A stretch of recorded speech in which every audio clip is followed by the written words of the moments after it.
So this is the continuation clause for code on OSH. Then appointment of the safety officers. So this one is very important. మనకి ఇంతకుముందు factory act ప్రకారం welfare officers, safety officers, ఇలాగ ambulance ఎంత ఉండాలి, ఎంత room ఉండాలి, room size, ఇవన్నీ కూడా మనకి ఇవ్వడం జరిగింది. ఈ థ్రెషోల్డ్ వాల్యూస్ అన్ని మ్యాక్సిమం చేంజ్ చేశారండి, రైట్. అంటే 500 or more, 250 or more canteen and creatures ఉండాలి. 30 ఉమెన్స్ వర్క్ చేసినట్లయితే ఆ ఎస్టాబ్లిష్మెంట్లోని 1000 మోర్ మెంబర్స్ ఉంటే సేఫ్టీ ఆఫీసర్స్ ఉండాలి. ఈ వాల్యూస్ అన్నీ కూడా చేంజ్ అయ్యాయి మనకు కొత్త కోడ్ ప్రకారం. క్లియర్. సో సేఫ్టీ ఆఫీసర్స్ ఇంతకుముందు మనకి 1000 ఆర్ మోర్ ఉండాలి, బట్ ఇప్పుడు ఎంత ఉండాలి? Factory with 500 workers. ఇంతకుముందు 1000 అండి, now it is 500 workers or more. Okay. In case hazardous process 250 workers అండి. ఓకే. అదే ఫ్యాక్టరీలో కానీ ఎస్టాబ్లిష్మెంట్లో కానీ హజార్డియస్ ప్రాసెస్ జరిగినట్లయితే 250 ఆర్ మోర్ వర్కర్స్ ఉండాలి, రైట్. సేఫ్టీ ఆఫీసర్స్కి ఇది రిమెంబర్ దిస్. అదే మైన్లో అయితే 100 or more workers, building and కన్స్ట్రక్షన్లో అయితే 250 వర్కర్స్. సీ హియర్ సేఫ్టీ ఆఫీసరే, అందరికీ సేఫ్టీ ఆఫీసరే ఇక్కడ. అది మైన్కి అయితే 100 మంది కంటే ఎక్కువ మంది పనిచేస్తున్నదే they should appoint the safety officer. Okay. అదే హజార్డియస్ ప్రాసెస్ క్యారింగ్లో ఉంటే కనుక ఆ ఎస్టాబ్లిష్మెంట్లోని 250 వర్కర్స్ ఆర్ మోర్ ఉంటే సేఫ్టీ ఆఫీసర్ని అపాయింట్ చేయాలి. అదే నార్మల్ ఫ్యాక్టరీ అయితే 500 వర్కర్స్ ఆర్ మోర్ ఉంటే సేఫ్టీ ఆఫీసర్ని అపాయింట్ చేయాలి. అలాగే బిల్డింగ్ అండ్ కన్స్ట్రక్షన్ వర్క్లో అయితే 250 ఆర్ మోర్ వర్కర్స్. సో ఇక్కడ మనకి నెంబర్స్ ఏంటి? 500, 250, 500. 100 for mine, 250 for building and construction and hazardous process, and 500 for normal factory. అదేవిధంగా వెల్ఫేర్ ప్రొవిజన్స్ చూడండి. ఈ లిస్ట్ అంతా కూడా ఒకసారి చదువుకోండి. వెల్ఫేర్ ప్రొవిజన్స్ ఏంటంటే ప్రొవైడ్ చేస్తున్నారు అని. adequate suitable facilities for the washing to male and female employees సెపరేట్గా ప్రొవైడ్ చేయాలి. అదేవిధంగా లాకర్ రూమ్స్ని మేల్కి, ఫీమేల్కి, ట్రాన్స్జెండర్ ఎంప్లాయీస్ కూడా ఇక్కడ ఇంక్లూడ్ చేస్తారు. ఇంతకుముందు మేల్ అండ్ ఫీమేల్ మాత్రమే ఉంటుంది, ఇప్పుడు ట్రాన్స్జెండర్ ఎంప్లాయీస్ని కూడా యాడ్ చేయడం జరిగింది, రైట్. సో వాళ్ళకి సెపరేట్గా లాకర్ రూమ్స్ని, బాతింగ్ ప్లేసెస్ని ఇవ్వాలి. ఓకే. అండ్ వెట్ క్లాత్స్ ఉంటే వాటిని డ్రై చేసుకోవడానికి కొంత టైం ఇవ్వాలి అండ్ ప్లేస్ ఇవ్వాలి, అండ్ సీటింగ్ అరేంజ్మెంట్స్ ఇవ్వాలి, అండ్ క్యాంటీన్ ప్రొవైడ్ చేయాలి.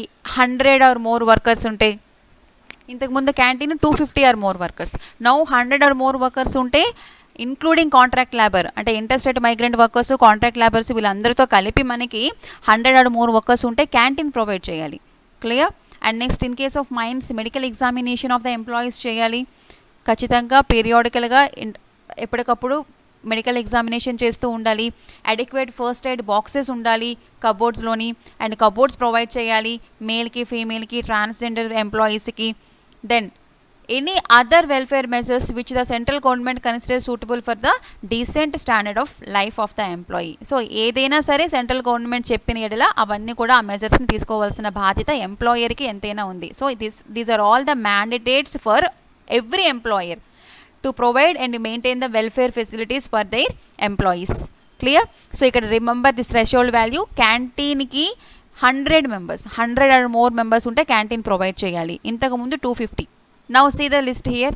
అంబులెన్స్ రూమ్ ఖచ్చితంగా ప్రొవైడ్ చేయాలి. సో సెంట్రల్ గవర్నమెంట్ ఇవన్నీ ప్రిస్క్రైబ్ చేసిందండి, సెంట్రల్ గవర్నమెంట్.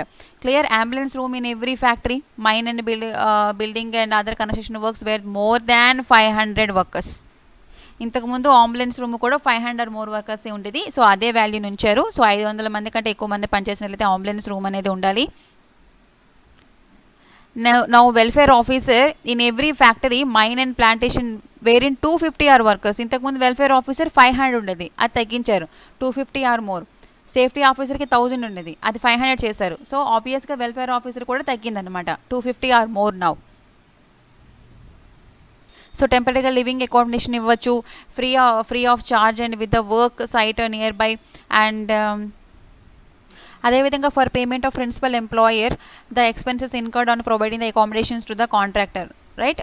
వాళ్ళకి అకామిడేషన్ ప్రొవైడ్ చేస్తాయి కాంట్రాక్ట్ లేబర్ కొన్నిసార్లు అకామిడేషన్ ప్రొవైడ్ చేస్తారు. సో వాళ్ళ యొక్క పేమెంట్స్ అనేవి ప్రిన్సిపల్ ఎంప్లాయర్ ఇవ్వాల్సిన ఆవశ్యకత ఎంతైనా ఉంది. Next one, this one is very important అండి. క్రీచర్ నెంబర్ చేంజ్ అయింది. ఇంతకుముందు 30 మెంబర్ ఉండేది, ఇప్పుడు 50 అయింది. 50 వర్కర్స్. ఇక్కడ ఉమెన్ అని మెన్షన్ చేయలేదు. Clear. Central government to make the rules to provide the facility of creche అంటే ఏంటి? చిన్నపిల్లలు డే కేర్ సెంటర్ లాగా అనమాట. So children under the age of 6 years వాళ్ళకి of the employees where in more than 50 workers. ఇంతకుముందు ఈ value 30 women workers ఉండాలి ఎస్టాబ్లిష్మెంట్లో ఉండేది. ఇప్పుడు దీన్ని 50 వర్కర్స్ అని చేశారు. సో అది ఒకసారి చెక్ చేసుకోండి. అదేవిధంగా hours of work and annual leave with wages. So according to the code బట్టి మనకి ఏంటంటే కనుక maximum working hours has been fixed at 8 hours a day. Okay, so ఇంతకుముందు మనకి ఫ్యాక్టరీ యాక్ట్ ప్రకారం 9 hours ఉండేది అనుకుంటాను. ఇప్పుడు maximum working hours have been fixed at 8 hours చేశారు. సో ఇందులో ఏమైనా వాల్యూస్ రాంగ్ ఉంటే కనుక నాకు కామెంట్స్ రూపంలో కానీ లేకపోతే పర్సనల్గా మెసేజ్ చేయండి. బికాస్ నేను డమ్ చేసిన ఇన్ఫర్మేషనే కదా. సో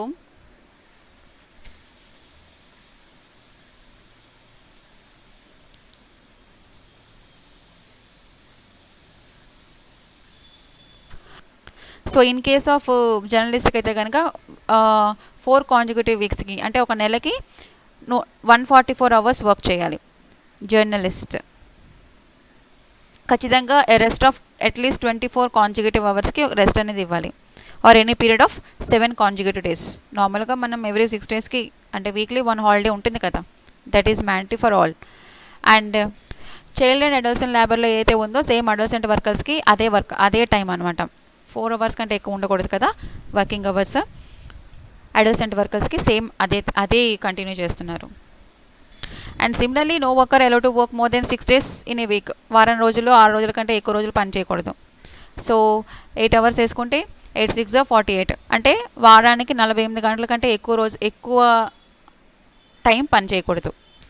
అండ్ ఇంకొకటి ఇక్కడ క్రైటీరియా ఏంటంటే మోటార్ ట్రాన్స్పోర్ట్ అలాంటి కంపెనీలు అయితే అక్కడ కంటిన్యూగా 10 days వర్క్ చేయొచ్చు. నార్మల్గా 6 days తర్వాత ఒక వీక్లీ ఆఫ్ తీసుకుంటాం కదా. But in case of motor transport వాళ్ళకి పర్మిషన్ ఉందన్నమాట, కంటిన్యూగా 10 days వర్క్ అనేది చేయొచ్చు. The continuous work of 10 days at trench if required, if that is permissible only in motor transport. And మనం ఓవర్ టైం చేసినందుకు మనకి ఓటీ ఇస్తారు కదా, అది ఖచ్చితంగా ట్వైస్ ద ఆర్డినరీ రేట్ కంటే ట్వైస్ ఉండాలి.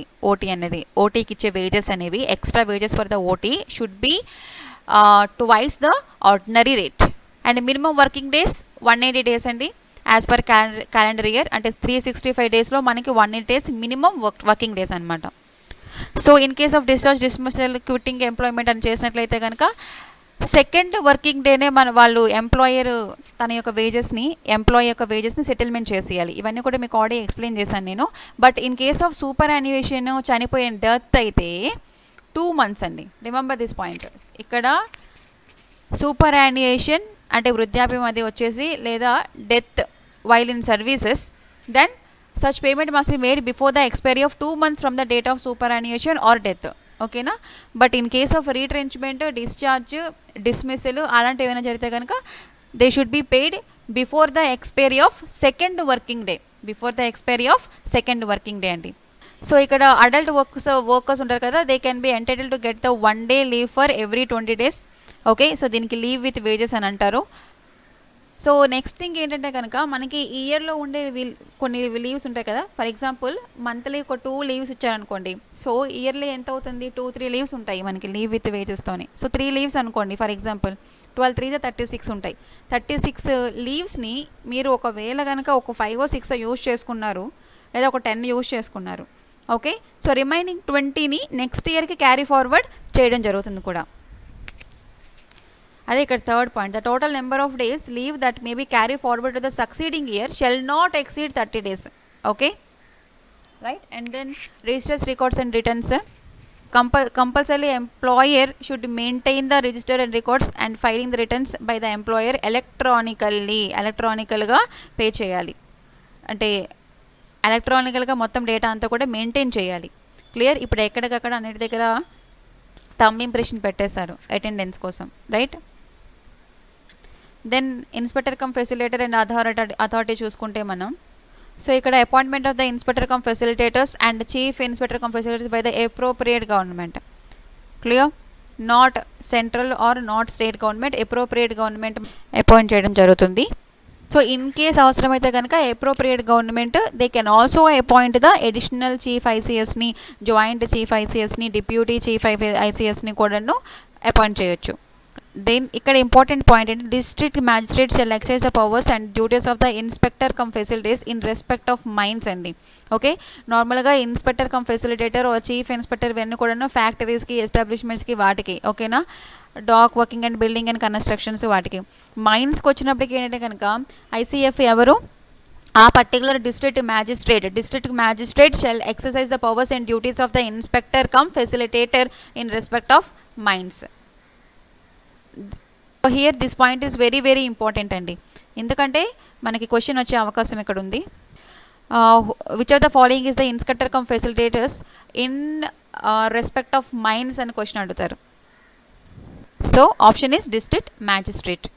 సో ఇన్ కేస్ ఐసీఎఫ్ కానీ చీఫ్ ఐసీఎఫ్కి ఇచ్చిన ఆర్డర్స్కి మీరు ఎగ్నెస్ట్గా వెళ్ళాలి అనుకుంటే కనుక you can also there is a provision of appeal within 50 days against the orders of the ICF and chief ICF అండి.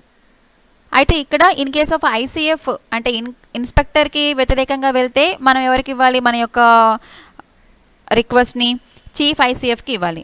ఓకే, అదే చీఫ్ ఐసీఎఫ్కి ఎగెనెస్ట్గా వెళ్తే అప్రోప్రియేట్ గవర్నమెంట్కి సబ్మిట్ చేయాలి. క్లియర్? సో ఇక్కడ చీఫ్ ఇన్స్పెక్టర్ కానీ లేదా అప్రోప్రియేట్ గవర్నమెంట్ కానీ ఖచ్చితంగా మనం పెట్టిన అపీల్ని వితిన్ 60 days లోపు డిస్పోజ్ చేయాల్సిన ఆవశ్యకత ఎంతైనా ఉంది. వితిన్ 60 days లోపు డిస్పోజ్ చేయాలి. అండ్ ఆల్సో మైన్స్ కోసం ఈ కోడ్ ప్రకారము స్పెషల్ ఆఫీసర్ అనే వాళ్ళు నియమింపబడతారు for the purpose of surveying levelling or measuring any mine or any output there from after giving 3 days notice. Okay, so there is a special officer appointed through this code.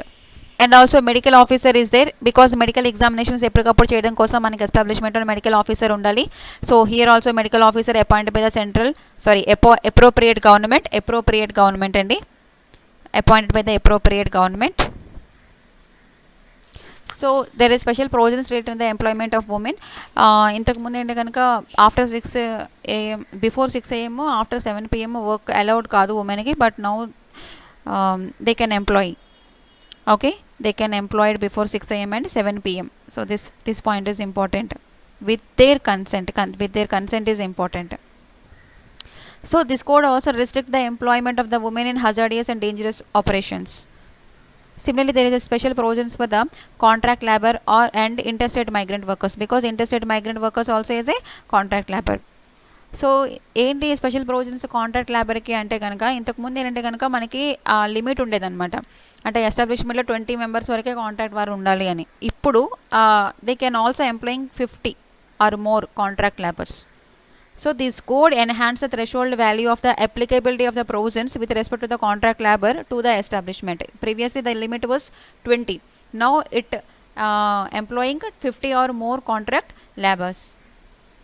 And next very very very important thing, contract labor appointed through contractor, right, with or without consent of principal employer. So principal employer కి తెలిసి లేక తెలియకుండా contractor ద్వారా contract labour నియమించడం జరుగుతుంది ఆ particular ఎస్టాబ్లిష్మెంట్కి. But ఇక్కడ ఆ కాంట్రాక్టర్ ఎవరైతే కాంట్రాక్ట్ లేబర్ని ప్రొవైడ్ చేస్తారో ఆ కాంట్రాక్టర్ ఖచ్చితంగా లైసెన్స్డ్ ఉండాలి. లైసెన్సింగ్ ప్రొవైడ్ చేయడం జరిగిందనమాట ఈ కోడ్ ప్రకారము. So in order to supply or engage in the contract labor, contractor should get the license under this code. So in case principal employer employs the contract labor through non-licensed contractor, licence లేని contractor దగ్గర నుంచి contract లేబర్ని తీసుకొని నియమించుకుంటే principal employer, then it is the contravention of the code. So they comes under violation of the code. And also license ki there is a procedure for issue of the license, renewal of license gaani, revocation, suspension, amendment of license ivanni kuda unnai. So and say important thing ఏంటంటే కనుక licence వస్తే what is the validity for the license is 5 years. ఇక్కడ 5 years is very important అండి. So what are the special provisions to the interstate migrant workers? Now ఎస్టాబ్లిష్మెంట్లో 10 or more migrant workers ఉండొచ్చు. ఇంతకుముందు 5 ఉండేది. Now 10 or more migrant workers ఉండొచ్చు. Like contract labour ఇంతకుముందు 20 ఉండేది, ఇప్పుడు 50 or more ఉంది కదా. అదేవిధంగా interstate migrant workers 10 members or more ఉండొచ్చు, రైట్, మోర్ మైగ్రెంట్ వర్కర్స్ ఉండొచ్చు. దెన్ సో ఇంతకుముందు మీకు చెప్పాను, వాళ్ళు సెల్ఫ్ డిక్లరేషన్ ద్వారా ఆధార్ కార్డు ద్వారా పోర్టల్ త్రూగా వాళ్ళ యొక్క డీటెయిల్స్ అన్నీ కూడా ఎన్రోల్ చేసుకోవచ్చు. అండ్ జర్నీ అలవెన్సెస్, ఈ ఇంటర్స్టేట్ మైగ్రెంట్స్ వర్కర్స్ అంటే ఏదో ఒక స్టేట్ నుంచి ఒక స్టేట్కి వచ్చేసి సెటిల్ అవుతారు కదా. సో వాళ్ళ యొక్క నేటివ్ ప్లేస్కి వెళ్ళడానికి వాళ్ళకి జర్నీ అలవెన్సెస్ కూడా ప్రొవైడ్ చేయడం జరుగుతుంది. ఎవరు పే చేయాలి? ఎంప్లాయర్ పే చేయాలి. Employer should pay the journey allowances to the interstate migrant workers for journey of their native places. So these are all the benefits అండి. సో ఈ బెనిఫిట్స్ అన్నీ important. What are the benefits? They are providing interstate migrant workers అంటే కనుక they can also obtain the public distribution systems, right? Ration తీసుకోవచ్చు. Because మనకి next వస్తుంది కదా one nation one ration card. So PDF ద్వారా వాళ్ళు native ప్లేస్లోనే తీసుకోవచ్చు, లేదా ఎక్కడైనా తీసుకోవచ్చు, స్టేట్లోని ఎక్కడ వర్క్ చేస్తున్నారో అక్కడ. And insurance, provident fund, medical checkups and toll free help line ఇవన్నీ కూడా ఇవ్వడం జరుగుతుంది. సో అదేవిధంగా స్పెషల్ ప్రొవిజన్స్ మనకి విజువల్ వర్కర్స్కి ఉన్నాయి, మైన్స్కి రిలేటెడ్గా ఉంది. బికాజ్ మైన్స్లో ఏంటంటే కనుక 18 years బిలో వాళ్ళు మైన్స్లో పనిచేయడానికి ప్రొహిబిట్ అనమాట. అదే అప్రెంటిస్ అయితే not below 16 years. Okay, the code prohibits the employment of persons who are below 18 years. అదే అప్రెంటిస్ ట్రైనింగ్స్ అయితే కనుక not below the 16 years. Remember this threshold value 18 years and 16 years. అప్రెంటిస్కి అయితే 16 years అండి. అదేవిధంగా కొన్ని ప్రొవిజన్స్ని బీడీ అండ్ సిగర్ వర్కర్స్ కూడా ఇవ్వడం జరిగింది. లైసెన్స్ లేకుండా ఏ ఎంప్లాయర్ కూడాను ఒక ప్లేస్ని లేదా ప్రెమిసెస్ని బీడీ అండ్ సిగర్ వర్కర్స్ కోసం యూజ్ చేయకూడదు, రైట్? లైసెన్స్ ఇక్కడ వెరీ ఇంపార్టెంట్. లైసెన్స్ వ్యాలిడిటీ కూడా 5 years ఉంటుంది. దెన్ ఫర్దర్గా there is some special provisions to the building and other construction వర్కర్స్కి ఉన్నాయి, అలాగే ఫ్యాక్టరీస్కి ఉన్నాయి స్పెషల్ ప్రొవిజన్స్. ఇవన్నీ కూడా లైసెన్సింగ్ ప్రొవైడింగ్ అనమాట. ఖచ్చితంగా ఫ్యాక్టరీ కూడా లైసెన్స్ ఉండాలి. They shall be made in accordance with the rules and framed by the appropriate government. So here there are some provisions to the plantation workers and miscellaneous provisions కూడా ఉన్నాయి. ఇదంతా కూడా నేను మీకు పీడిఎఫ్ ఇస్తాను. పెద్ద అంతగా ఇంపార్టెంట్ ఏం లేదండి, జస్ట్ ఒకసారి చదవండి. ఇక్కడ ఇంపార్టెంట్ ఏంటంటే కనుక సైట్ అప్రైజల్ కమిటీస్ని అపాయింట్ చేయొచ్చు, కాన్స్టిట్యూట్ చేయొచ్చు. 1 or more సైట్ అప్రైజల్ కమిటీస్ని ఎవరు అపాయింట్ చేస్తారంటే అప్రోప్రియేట్ గవర్నమెంట్ అపాయింట్ చేస్తుంది. సో అదే ఇంపార్టెంట్ థింగ్ అండి. దాని లైసెన్సింగ్ ఏంటి? సో మనం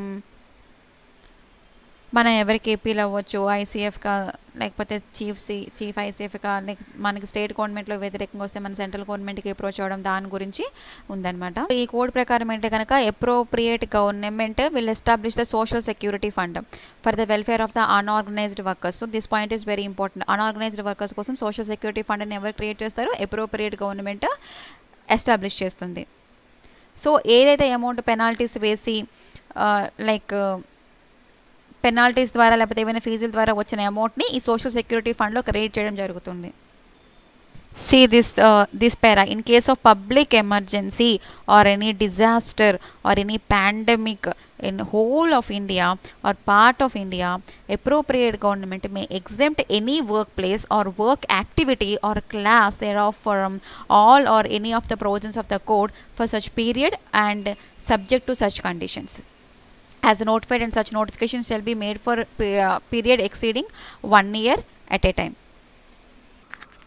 సో మనకి యాక్చువల్గా COVID-19 పాండమిక్ ద్వారా చాలా వర్క్ ప్లేసెస్, వర్కర్స్ అన్నీ కూడా షట్ డౌన్ అయిపోయి, not beyond the 1 year, exceeding 1 year అవ్వకూడదు. బట్ అప్రోప్రియేట్ గవర్నమెంట్కి పబ్లిక్ ఎమర్జెన్సీ వచ్చినా, ఏమైనా డిజాస్టర్స్ అయినా, లేకపోతే పాండమిక్స్ ఏమైనా వచ్చినా సరే గవర్నమెంట్కి అథారిటీ ఉందన్నమాట. They can exempt the work places or work యాక్టివిటీని కొద్ది రోజులు స్టాప్ చేయండి అని చెప్పే అధికారం అప్రోప్రియేట్ గవర్నమెంట్కి ఉంది. సో ఇది మనకి ఇంపార్టెంట్, ఎందుకంటే ఇది రీసెంట్ ఇష్యూ. COVID-19 వల్ల మనకి లాక్డౌన్ వచ్చింది, చాలా పరిశ్రమలు చాలా నెలలు 3 months కంటిన్యూగా మనకి మూతపడిపోయాయి. మైగ్రెంట్ వర్కర్స్ అందరూ కూడా చాలా సఫర్ అయ్యారు, హాఫ్ శాలరీస్ ఇవ్వడం జరిగింది. ఇదంతా చాలా ఇష్యూస్ ఉన్నాయి మనకి last year. And next thing ఏంటంటే కనుక మనకి స్కెడ్యూల్స్ ఉన్నాయి కదా, 3 schedules ఉన్నాయి కదా ఈ కోడ్లోని, వాటిని అమెండ్ చేసే అధికారం ఎవరికి ఉంటుందని చెప్పాను? సెంట్రల్ గవర్నమెంట్కి ఉంటుందంట. They have a power to amend any schedule to the code by way of addition, alteration చేయొచ్చు, ఒమిషన్ చేయొచ్చు. అదేవిధంగా central government also have the power to make the regulations with related the mines and dock works.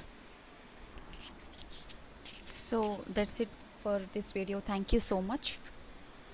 Do subscribe Sankalp Study Success. And if you have any doubts divyamam2020@gmail.comకి message చేయండి. Otherwise టెలిగ్రామ్లో కూడా నేను మీకు అందుబాటులో ఉంటాను. @సంకల్ప్ స్టడీ సక్సెస్ అని type చేస్తే నాకు మీరు డైరెక్ట్గా చాట్ చేయొచ్చు. Clear? Thank you so much అండి.